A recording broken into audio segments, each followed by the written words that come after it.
obviously you can't like everybody. I think that there's people that you connect with and there's people that you don't, and it's pretty much as simple as that. I am James, and this is Golf Relived.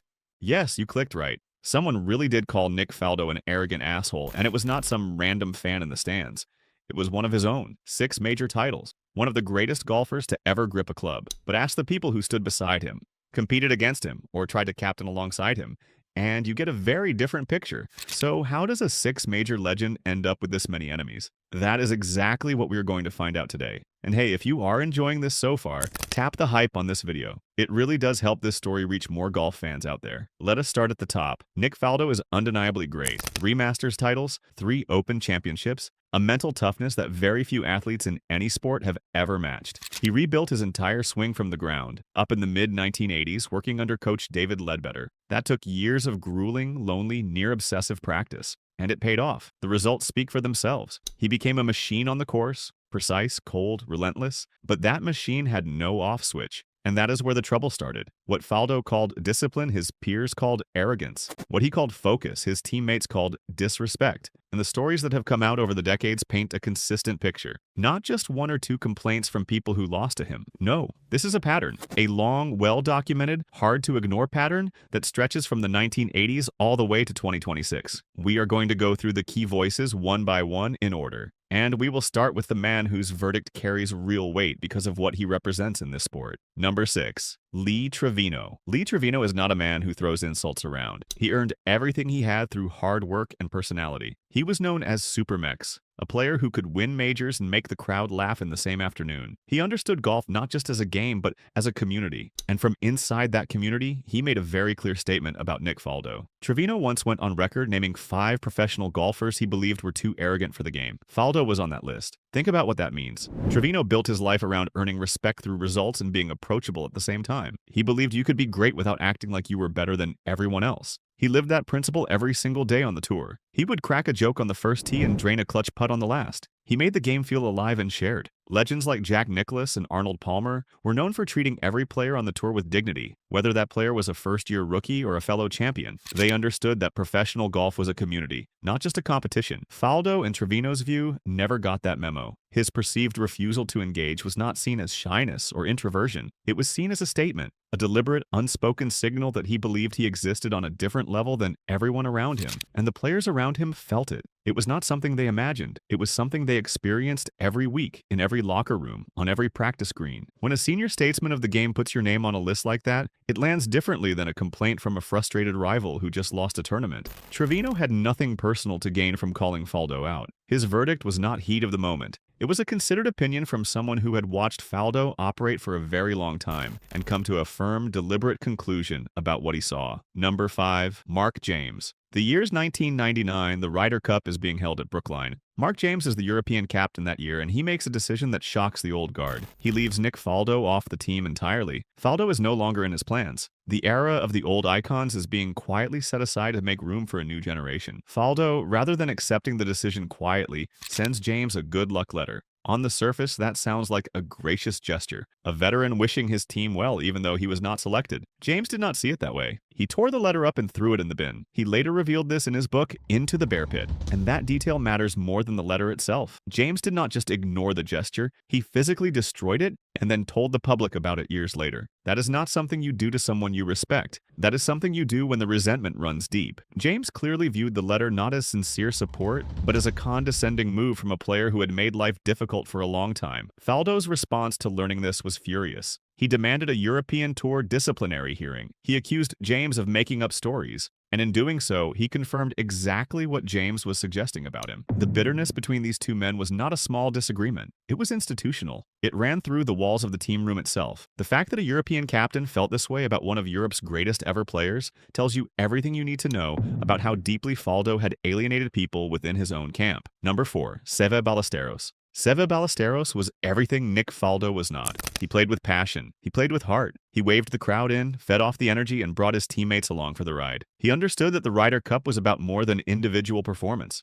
It was about collective spirit. Seve built that culture. He poured himself into it, and Faldo, by his own admission, wanted no part of it. Faldo openly admitted that he hated Seve's gamesmanship. At the 1989 Ryder Cup, Seve questioned Faldo's ball choice in the middle of a round. It was a deliberate attempt to break Faldo's concentration. It was gamesmanship, yes, but it was also the language of competition that most players accepted as part of the sport. Faldo's reaction was not to engage or laugh it off. He retreated further into himself. He later described the era as one where competitors kept things very separate. He said he could not imagine having lunch with rivals like Norman or Nick Price. He described himself and Seve as very separate individuals with no real bond. His teammates read that silence as a message. When you choose to remain an outsider within your own team, your silence does not read as focus. It reads as superiority. You are telling the people around you that you do not need them, that their company is not worth your time. Seve was trying to build something, Faldo was refusing to be part of it. And in the world of the Ryder Cup, that kind of detachment is not a minor personality quirk. It is a problem. Number 3. Paul Azinger. The 1993 Ryder Cup at the Belfry is the setting for one of the most talked about moments in this sport's history. The United States had already won the cup. The overall result was decided. Nick Faldo and Paul Azinger were locked in a singles match that,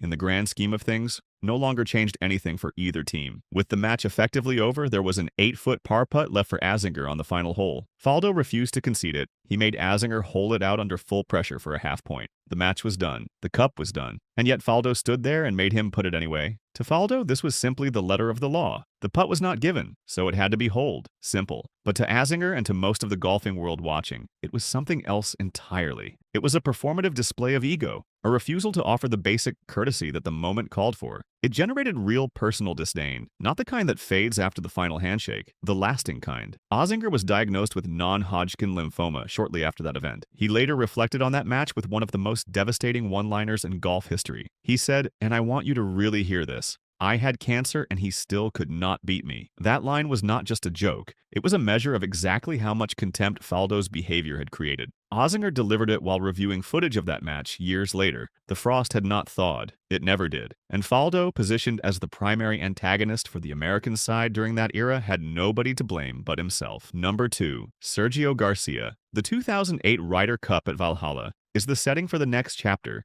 and it is one of the most painful ones when it comes to Faldo's reputation as a leader. Faldo was the European captain. Sergio Garcia was one of his players, a man with an outstanding Ryder Cup record and a genuine love for the format. Faldo made the decision to leave Garcia out of the Saturday foursomes, despite Garcia historically being one of Europe's most reliable performers in that format. The call was controversial. People questioned it at the time, but decisions get made in captaincy, and sometimes they're wrong. That happens. What followed, however, is what truly defined this relationship. Years later, in 2014, Faldo was working as a television analyst covering the Ryder Cup. He chose to revisit 2008. From his seat in the broadcast booth with a microphone in front of him, he described Garcia's performance in that tournament as useless and pointed to what he called a bad attitude. Sam Torrance, who had captained Europe to victory in 2002, called this reaction pathetic, and it is hard to disagree. Faldo was not a neutral commentator offering professional analysis. He was a former captain reopening a wound he had helped create, using a media platform to settle a personal score. Garcia eventually broke the all-time Ryder Cup points record. When he did, he made a point of saying that he had passed some of his heroes that day,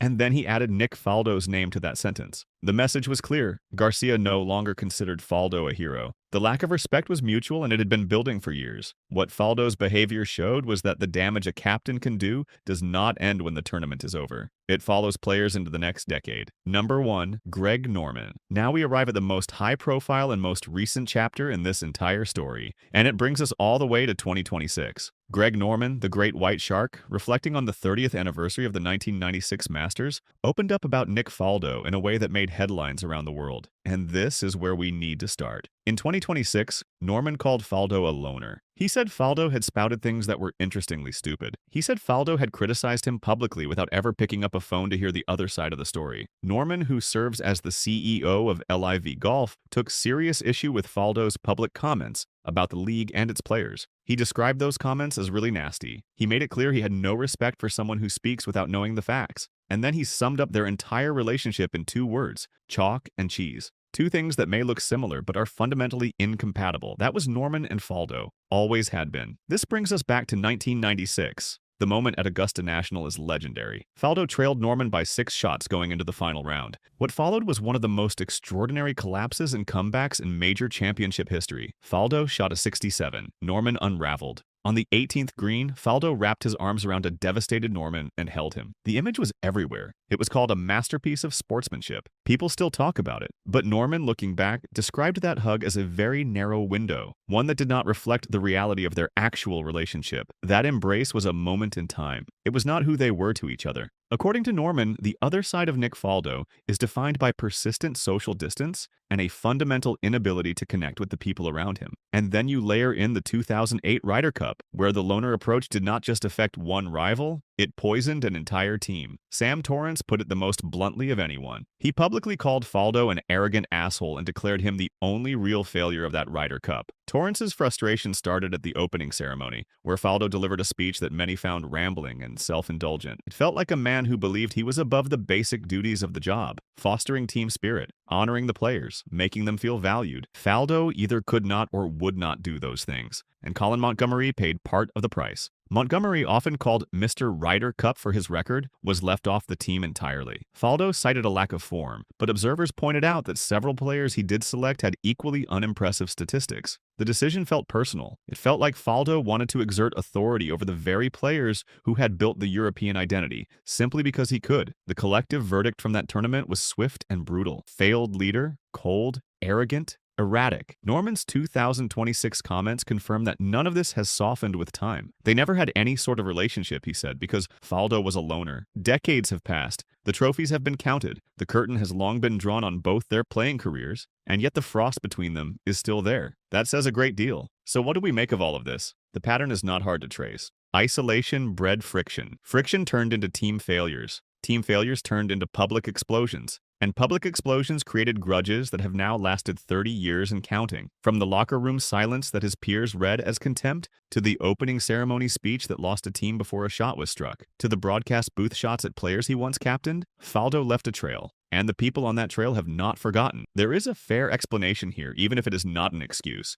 Faldo's greatness came from the same place as his coldness. The swing rebuild, the monastic dedication, the thousands of hours of solitary work that turned a good player into a historic one. That process hardwired a social detachment that became impossible to switch off. For Faldo, other people were noise. And he spent so long filtering out noise that he eventually could not hear people at all. Not his rivals, not his teammates, not the men who needed a captain to believe in them and lift them up. The cost of that greatness was real, and the people who paid it are still talking about it 30 years later. What makes this especially worth thinking about is that the cost was not paid only by Faldo himself. It was paid by teammates who deserved better leadership, by players who were benched without proper explanation, by rivals who extended courtesy and received nothing back. The damage spread outward in every direction, and some of it never healed. Norman still carries it. Garcia still carries it. Torrance put it into words so blunt that those words are still being quoted today. But here's the thing. Golf has shown us time and again that you can be elite and still be human. You can demand excellence from yourself without making the people around you feel invisible and small. You can win 6 majors and still shake a hand like you genuinely mean it. You can be the best in the room without making everyone else feel like they do not belong there. Faldo's trophies are real. His talent was extraordinary and undeniable. But his story is also a powerful lesson in what gets left behind when winning becomes the only thing that matters.